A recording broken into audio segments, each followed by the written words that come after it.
dal-dal pa naman. Naku, sana hindi. Sabi ko, mga hipag ko, dapat sana ako hindi. Mano yung bunganga nun, sinabi ng ganito niya, wala akong kukumbinin sa kanila kahit ni isa. Dami-dami din ako niya. Dahil hindi wala akong kukumbinin sa kanila sa Here's asosasyon nila. Dick Ilang taon na nga? feeding his grandson.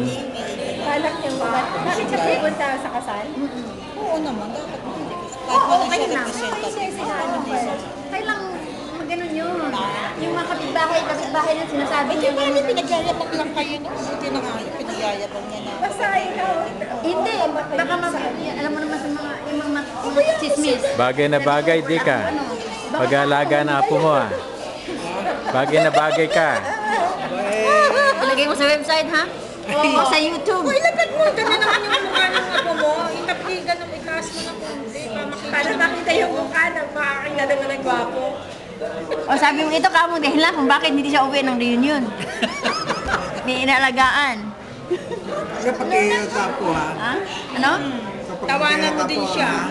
Tawanan mo siya. Oo, magiging ano yun eh. I-spoiler yung apo niya, ganun sabi yun. Ako, alam ko man spoil ako na ako. Oo, wala ka. Ganun nata daw talaga eh. Pag Eh, apo, kung iba eh. bata yung anak pa na ibang tao eh. Ay, iba yun, iba. Napapagtsagaan mo, no? Hindi, ibig ko sabihin, magiliw ka, di lalo ko Kasi alas sandali lang.